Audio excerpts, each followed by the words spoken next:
You got the distribution call, you got the placement, you did everything right. And somewhere between the purchase order and the shelf, something went sideways. Your product isn't there, or it's there, but it's wrong. Or nobody can tell you either way. Every CPG brand hits this wall. Most of them hit it more than once. I'm Jordan Carter, founder and CEO of Eileen.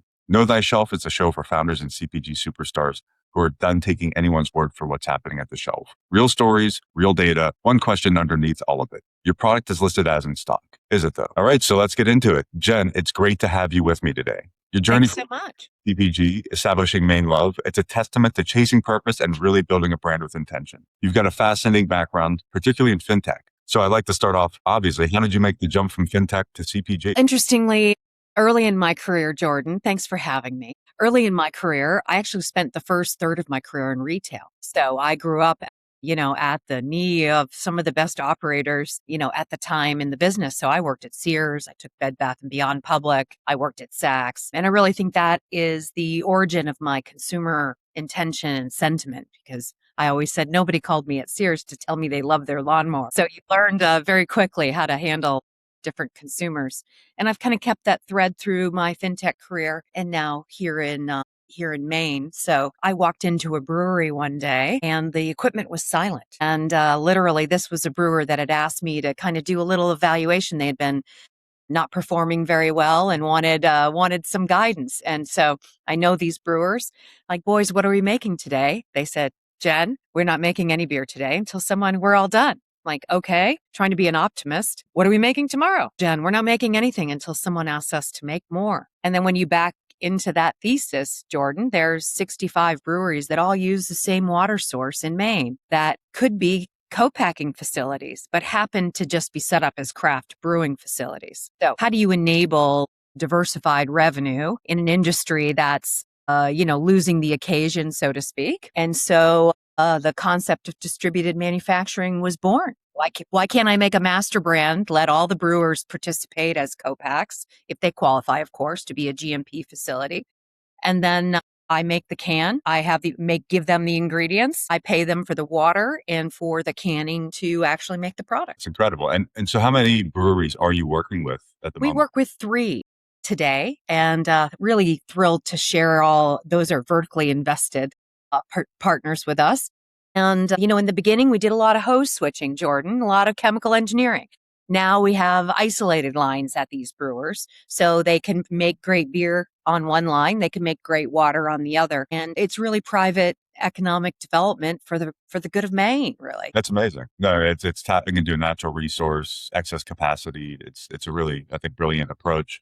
That excess capacity is really what we are all about. You can find capacity in every truck, every line, every part of the ecosystem. There is capacity. And so we use that capacity. And I guess before we get into Maine Love, just talking a bit about the breweries, since it sounds like you've had your finger on the pulse there. When was the big shift for them, demand and production wise? Because craft breweries had their real heyday moment, and it seems like there's been a decrease in demand. Are you seeing that in the Maine, or is it just they had excess capacity this whole time? I think there's a significant excess capacity. We have the most brewers per capita, Jordan. So we were a little long on the craft beer thesis, but craft beer was, some would argue, was born in Maine with Geary's, craft brewing in the 80s, and then Rob Todd, who is the founder of Allagash Brewing, right? Rob is the James Beard Award winner of craft beer.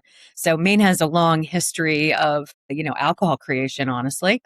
So I think I actually started researching around the decline of the occasion, decline of drinking, back in sort of as we're exiting COVID, in that 20 halo. So I think, as a culture, we had a overserved moment perhaps during COVID when people were doing happy hour at 3 p.m, just to try to understand what was happening in the world. And then I also think the rise of longevity and wellness in young people is really the spark that, and then of course, not the economic conditions of beer.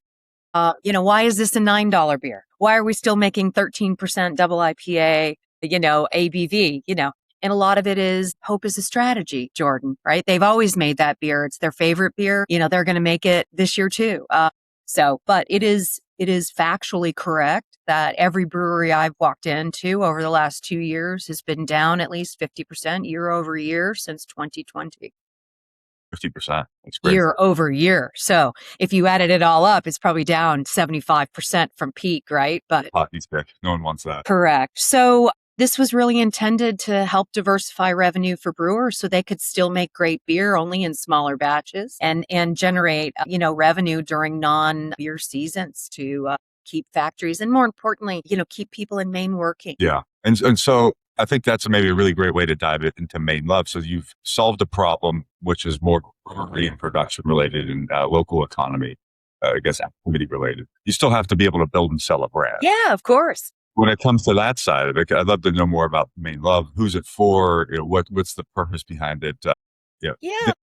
But it doesn't work if no one's buying water. Fair enough. So, we believe that everyone needs water. We're the anti-AI investment, Jordan. I often get asked of, I have an AI thesis. I'm not investing in beverages right now. I'm like, well, okay, this is an anti-AI thesis. Everyone drinks water. So my original concept was actually to do a mocktail line, Jordan.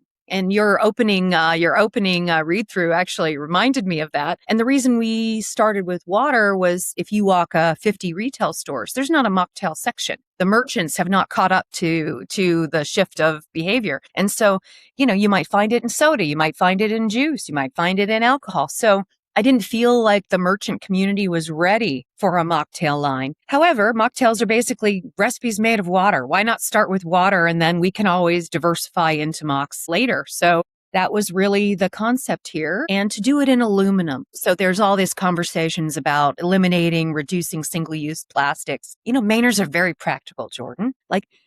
Let's let all that conversation happen over there, but we can actually make a solution today that's healthier for you, better for you. Why don't we just do that and let consumers have the choice? And so this really enabling a binary love and harmony to Liquid Death's Skull and Rebel. And we consider ourselves a frenemy to them.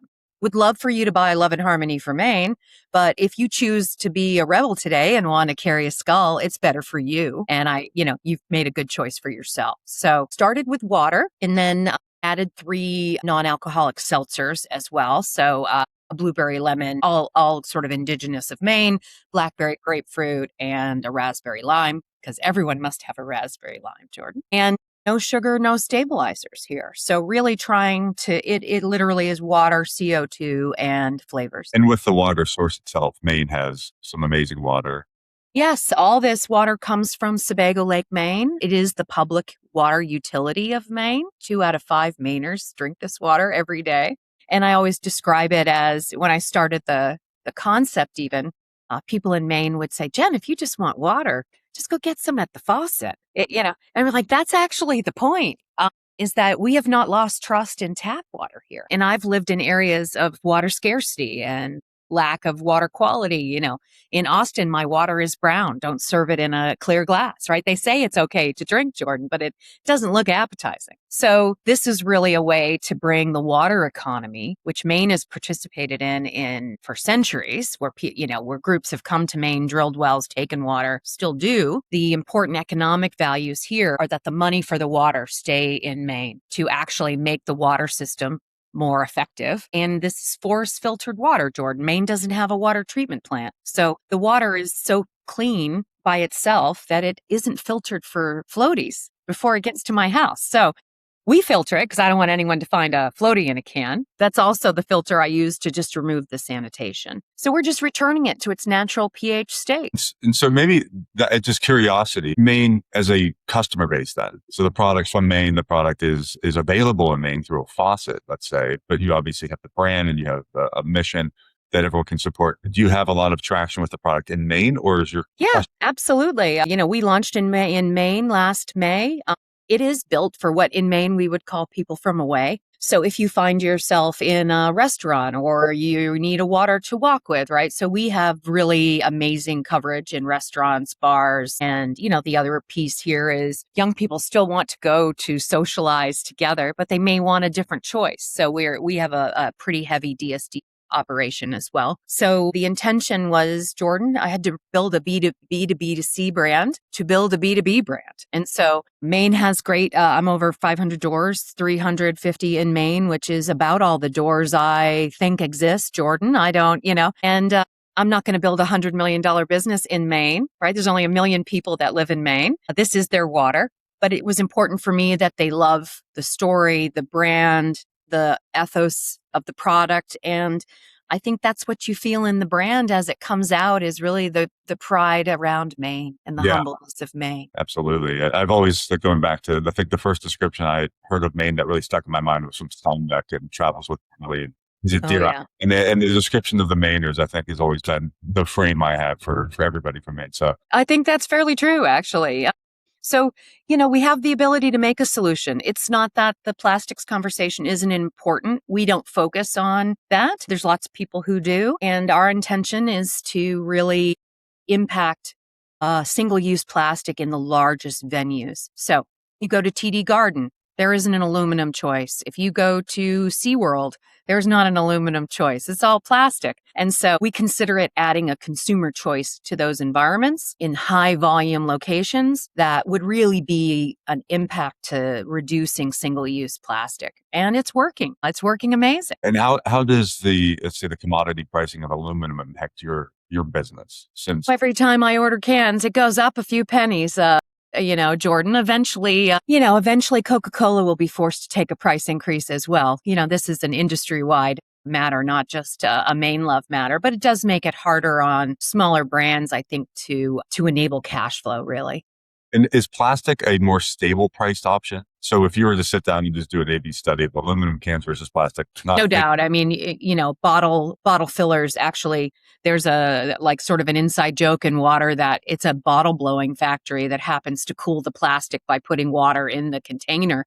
They're not quite wrong, right? It's roughly right. So they receive pellets, right, and blow bottles on site. So there's probably a carbon impact that I wouldn't be able to do the math on this call. But, the reason why plastic is much cheaper, right? So you can buy a plastic bottle of Arrowhead, Poland Spring, pick your localized Zephyr Hills, pick your localized water in plastic at Costco, and it'll be 24 cents a bottle, right? I am not going to compete on price, right? So this is an elevated product for an elevated consumer that values longevity, health span, wellness, or inclusion. I get many, many notes saying, thank you for making a 16-ounce vessel because I'm newly sober, I'm sober curious, whatever the person's personal situation is, but they appreciate being able to hold something that makes them feel included in social circles. And that's I think a really interesting point for the category, because there obviously everyone would sit down and say water is a commodity, it's available.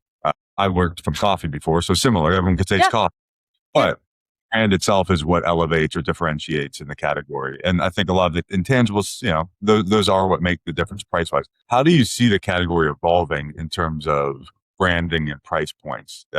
Is it more migrating up, or are they migrating down? Has to migrate up. The base commodities here, Jordan, your costs are increasing on every run just about, right? So whether it's aluminum, cardboard, or tops, you name the object, and it's gone up in price since I started the business 2 years ago. And so I actually don't consider water to be a commodity. It is, but we want to show the best water from Maine, and the people who choose it are choosing the best. And so we are unapologetically not the cheapest water. And if you are drinking the cheapest water, chances are you're drinking a lot of microplastic. And so the consumer that's choosing the difference is the educated consumer. And that's really the consumer, Gen Z, college educated, chooses what they put in their body with intention, chooses the occasions in which they celebrate with intentions, and try to make the cleanest, best product possible for wellness minds. And on that same topic, I guess this is going a little off on a side tangent, No but worries.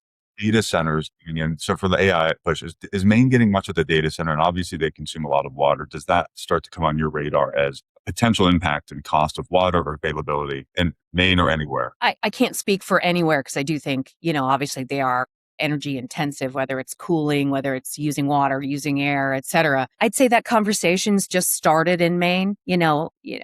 Where would you be sending the data from Maine? Just to Canada, right? So it's probably not, this is not Asheville, North Carolina, the data center queen. So that conversation's just started. I think the differentiator for me, I certainly watch the space, but the water that we utilize today has enough water for the world, Jordan, 100 gallons per person for the world. If it stopped raining today, And a year's worth of consumption of all those Maine drinkers and all the craft brews and everybody uses water from the lake is 10 inches. So this is considered an infinitely replenishable source and elegantly forest filtered. It takes about 10 years for the water to get from the rivers through the forest down to the lake. So you are sustainable start to finish. We try. We're doing our best, and I think that's the best of Maine. And so really what we're selling in our brand, Jordan, is the provenance and place and positioning of Maine. Absolutely. And I think Aspiration. it has such a distinct, I guess, probably mental imprint on most people who have been there. Just the national parks, the beauty, the ruggedness. I think it's a place that resonates clean. And It does. It has an aura for clean. It has an aura for clean air, clean ocean, lakes, abundance. And then as industry runners, Maine has really been a state that survives on cultivation of natural resources for centuries. Most often without government intervention. So lobstermen learned hundreds of years ago that if you take all the lobsters, there won't be any lobsters for your own families. And so Maine sort of has its own, I'd say, natural meter around, we don't need government intervention to manage forests, for example. Do a really good job and have for hundreds of years. We should do the same. So why is water any different? And that's really the question for Maine. yeah, I think, if it's self-regulated avoidance of tragedy of the commons, and you guys are doing things right. So it's definitely awesome to see a product this clean and this interesting hitting the retail shelves. And just try to be ourselves, Jordan, trying to be authentic from Maine. That's the number one question I usually get is, are you all from Maine? We are, yes. Not just a brand. It's not just a brand being co-packed somewhere else. It is from Maine by Mainers. Correct. And that's why it costs a little bit more, because it's, making a living wage for someone to make the water. That sounds like it's worth every penny. It is delicious, Jordan. Absolutely. And so I think that's the next big piece of this is you've created the brand, you've created the system that really sustains local Maine economy as well as delivers a solution. Then you have to turn your attention to distribution and actually grow. Yeah. So how have you approached distribution and your go-to-market retail strategy? So because I was a software founder, Jordan, I was a big believer that, you hold those first 20 customers, your dog food customers, like eat your own dog food in software world, right? Where you run your own apps and you use them yourselves. Why should beverages be any different? So we had our first 20 customers, a coffee shop, a hotel, a variety of places. And I would literally deliver water to them every week, because that's how you find out from Jason, the chef at the Canopy Hotel, how do you get to be the in-room water? How do you manage the margins? And so we learned an incredible amount just from that small exercise. And then I'm very grateful to a distributor in Maine called Pine State Beverage. They were our first distributor in Maine. And so all of last summer, to be honest, Jordan, learned how to work with distributors, have to sell ahead of them. Don't expect them to sell for you.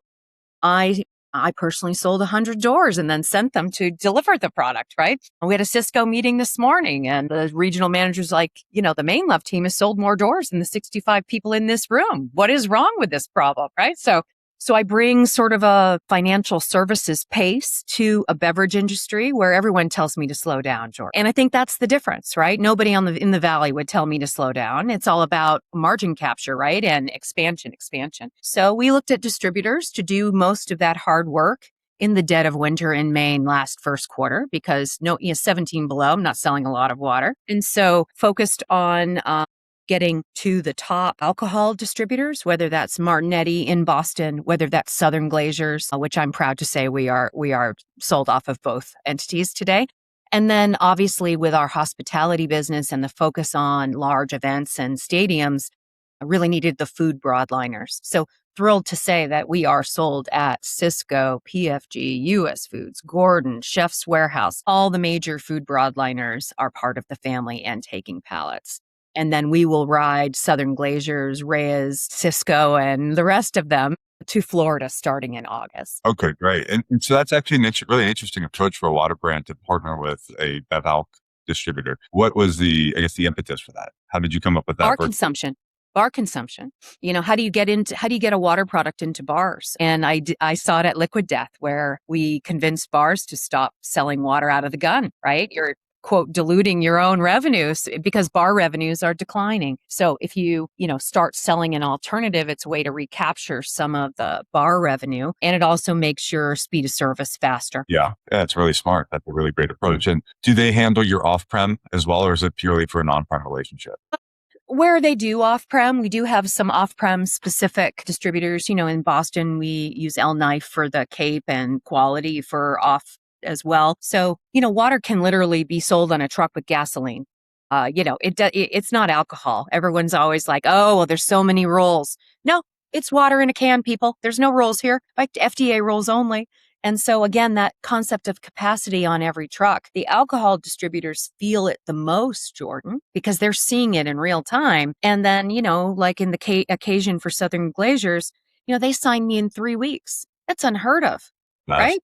Because they have customers that want something besides water and plastic, and they do not have anything to sell. Interesting. And you'd mentioned they're taking you down to Florida, and I think you had one time spoke early on. Your strategy is very much the I-95 corridor. Correct. I think it's a really smart approach, particularly with the winter migration of the Northeasterners. So how Absolutely. did you, I think, develop that, and how is it going so far? Well, it's a well-worn path from Maine to Florida. This is not a new marketing thesis, Jordan. Beer has been doing this. Shipyard, for example, has done this. Was probably the most elegant of, though they did move to a co-pack in Florida. So, but the Maine to Florida 95 corridor is well understood by many snowbirds that move up and down. It's actually why we chose a soccer team in Florida that plays a soccer team in Maine. So we do the Hearts of Pine up here in Maine, and we do Fort Lauderdale United down in Fort Lauderdale. They actually play each other in their league, so we can do some fun out of league kind of activations. We are the water of the Boston Legacy women's team, the NWSL team.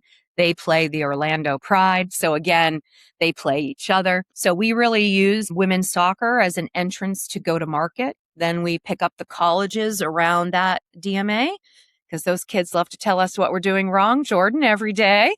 And then the retail is the third rail there, and then hospitality. So, the interesting thing at the second year mark of the business is the hospitality semi-custom business for in-room hotel water, at event, luxury suites. And so the vessel is now considered to be of higher order in an event stadium, right? Something in aluminum is of higher brand value. And the average person holds it 20 minutes. So why, if you're at TD Garden, why are you holding a Poland Spring can? Why doesn't it say TD Garden water? Yeah, so that's a really great approach. And how important is that out-of-home trial for converting customers for future pull-through in your mind? That's why I chose soccer teams, because I actually don't want to see my employees sampling in individual stores. Sampling in my small towns in Maine is not going to be indicative of my volume in the future. And so those investors are always like, well, if you did an activation, what was your unit count before and after? I'm not interested in having that conversation. You're not thinking about water the way I'm thinking about water. I'm thinking about trucks and pallets. I'm not interested in can velocity. I'm interested in pallet velocity. And I think that's the difference of the fintech background. Like, I'm just not going to play small data, small ball. If we're going to do it, we're going to do it big data, big ball. And so I get a lot of those questions because those are traditional beverage. You're not on the shelf. What was your volume, velocity? It's important for me to be in stock, and I will do everything in my power as a wholesaler to be in stock. And that's my commitment to my distributors, because if I lose faith, if my distributors lose faith in me, I will lose shelf space, right? So we consider retail to be our third rail. You're most likely to see us at an event first. Okay. In a stadium with an activation, so that I'm showing 30,000 people every day, every game, that what Maine Love is about. And chances are 25% of them are going to buy a water while they're at the venue, hold it for 20 minutes, and I can do intercept after that, which we have done for 2 years. So the sports market entrance happens to, I think I've been pretty lucky, Jordan, with the rise of women's soccer at the same time. And I was a high school and college athlete, and I wouldn't be the CEO I am today if it wasn't for women's sports. So it feels like a great strategy, and it's working. No, that's right. I think it's authentic. It's a good fit. Any time you get trial at scale, I think one at a We time. have a cans in hands mentality. I'd rather give away a can of water, Jordan, right? It's my best advertising. I used to give millions of dollars away for proof of concepts of software. What's the difference of a can in a hand, right? So we do a lot of micro influencers. We trade water for a lot of events. We support a lot of local content. And that's what you see in our socials expression as well. I love it. And so as we head into the tail end, I'd love to talk about some of the challenges, obviously. Sure. What are some of the early operational challenges or decisions you had to make or face when you're building this out in the last 12 to 18 months?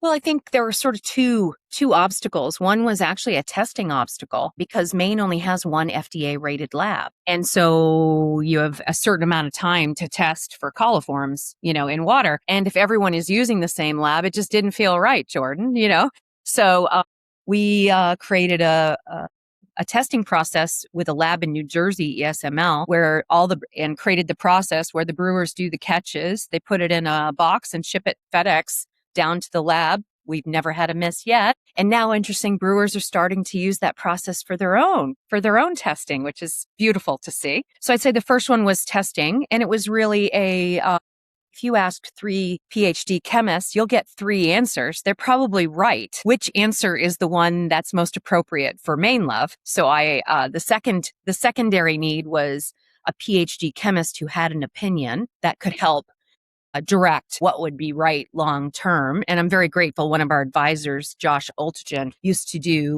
facility inspections for Coca-Cola and Ocean Spray for GMP production. And so Josh was very helpful in the early year of, all right, how do we want to think about the science here? Because 3 brewers did a great job working together. Their answers are right. Which one do you want to make the one that sticks? What's the most scalable answer? And then I would say just the uphill battle of, like you said, it's all about shelf, right? How do you get on shelf? How do you stick on shelf? Are you on the right shelf? Are you in the right area of the store? So we are often not in the water aisle today. I am often merchandised near fresh food. So as people have traded down from fast food, for example, and are eating in C-stores where you might get a sandwich or a hot dog or pizza or whatever they're making, some of my best locations are actually grab and go near hot bars in groceries. So and C-stores. That's always an interesting category to manage because velocity can fluctuate. How does the distributor or the team handle those types of grab and go situations? Is it ideally you're turning over inventory once a week, once a day? How are they? It varies by facility. So, the nice thing about once you have trucks with wheels is if they need to go there every day, you can send them there every day, right? What I find with the distributor community is just you can't rely on them to sell what you make. You have to sell it, and then they'll eventually get the memo and want to sell it. But you really have to show that you're worthy and that people want it. And if you could go back to either you starting this business or anybody that's asking you for advice, I'm sure you get a lot of outreach to get input on what to do as a CPG founder. What is one piece of advice you would pass down to the next CPG, not in the water space, doesn't have just anything? Yeah. I would say, I think the beverage industry is limited by beverage minds who only think about the way beverages used to be and the way alcohol used to be. And I think we sit at a new sort of point in time where the old rules don't necessarily apply to the forward-looking view. So we try to work with the distributors that have belief, right? That understand that this is going to cost a little bit more, but you have clients that'll pay a little bit more because not everyone wants to be associated with single-use plastic. And in some jurisdictions, legislatures have now banned single-use plastic. So some of the suburbs of Boston, if you walk into a 7-Eleven, the beverages are pretty thin because nothing is allowed to be sold in single-use plastic. And so you have a lot of beer and then you've got like a liquid death. It's where you start to get into the path bottles, which most of those, quote, disposable bottles or refillable bottles end up getting mold contamination because we don't tell people to sanitize and then they sue them all. So people always ask me, why don't you have a twist off cap? Don't you have a closet full of water bottles yourself? Yeah. Do we need one more refillable object? No. And from a liability perspective, the best way to protect yourself from legal actions in water is to make it disposable. So disposable and prevent you from even having an option of putting Correct. a cap. Correct. Yeah, it's a very good. You're at a stadium. What are you doing? I'm not giving you a twist off bottle. And I'm limited to what I can make by the equipment brewers have. I don't have a single brewer in Maine that makes a twist off cap. That's right? very, So yeah, I can't make it. So that's why I have a 16. I have to make what I can facilitate, right? I think it's smart, but it also is functional. I think that's a great point. Yeah. So I usually point out when people say, well, I'd really like it to have a twist off cap. You think you would, but I'll remind you of the closet you have at your home with many, many water bottles in it. Do we need more? Right? Let's encourage recycling. So 70% of a can is repurposed in 45 days, full stop. There it is. So that's I think a really great way to kind of hit the last question, which is what's next? What is on the radar for you and your team? We are very focused on getting down to Florida to offset our seasonality for next year. Feel like we have the right partners and the right hospitality pulls to now be really effective in Florida. And then we'll work our way back up with the Mid-Coast and launch DC probably next summer. Amazing. Well, everyone keep an eye out for it. Yeah, and then we just launched on Walmart.com. So we can facilitate orders now across 50 states. It's incredible. So there we go. If you're listening outside the I-95 corridor, this is a great chance to check out Walmart.com and buy Maine Love, but keep an eye for it in hospitality suites, stadiums, and obviously on the retail shelf. Jen, thank you so much for your time today. I really Thank you, enjoyed it. Jordan. Appreciate being here. Of course. And if you are listening and you heard anything that we talked about that sounds familiar, if you haven't been able to monitor your products, if your distributor is slipping, if you have drop off in velocity and you can't determine why, come visit us at shopwitheileen.com. Book your first 10 audits for free and we'll put eyes on the shelf within the same day. So thank you again, as always, and know thy shelf.